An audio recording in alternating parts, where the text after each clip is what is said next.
The holidays are synonymous with family pictures. Everybody's together. Typically, you're dressed up, hopefully having a good time. And yes, these are just a few pictures from our staff who sent these Christmas pictures to us for examples. That's Brandon Bates. He's always super creative. Sometimes, though, the stress of the holidays can make taking that perfect picture a bit of a challenge. And joining us to ensure that that process is fun is Erin Donovan, an old friend here from WBIR, now with Moxley Carmichael as their digital storyteller. Always great to see you, Erin. Thank you. And let's talk first about one of the most important things, and that is lighting. Definitely. I mean, obviously in here we have tons of lights. It looks perfectly lit from every angle. But a lot of times what people don't realize is use natural light in your home. Make sure that like maybe there's a lamp on or maybe the window. So then that way it just sort of looks a lot warmer. Maybe sometimes if you want to go outside, I would tend to do them in the morning, or as we in television would call it, the golden hour at night, because certain colors just come out. Don't take your pictures at noon, because that's when the sun is at its highest point and it just makes really bad shadows all over everyone's face. If you do help with artificial light, which you have an example. Funny, you should mention that, John. So this is something, it's super simple. I just got it on Amazon, and it's a small light that goes on your camera that will just take care of some of the shadows and make you stand out a little bit more. That might cost what?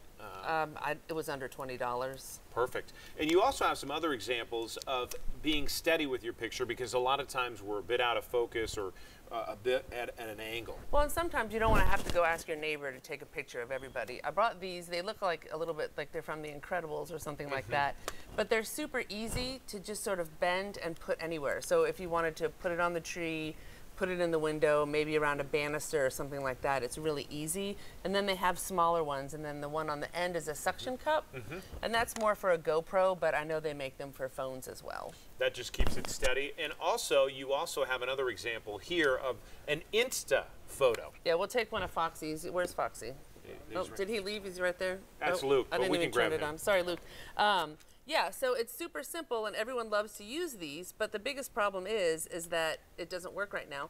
But the other problem is that it's not, it's a picture that you have, but it may not be in focus. So even when you use these, still use a camera or your cell phone, because I think a lot of people don't realize that our cell phones nowadays, unless you have a flip phone like my mom, they take brilliant pictures, and sometimes it's easier to get that out than it is to get the whole camera, the tripod, and everything else. 20 seconds left. What's your idea for taking the stress out of the whole process? Location, location, location. Pick out your location, so then once you know where you want to go and where you can fit everybody, that way everyone's fed, babies aren't crying, dogs are smiling, maybe put a tennis ball on top of your camera, and that way it'll be a little bit happier photo. If you want more tips, follow Erin on Twitter. She is awesome. She always takes creative shots as well. Thank you. Thank you.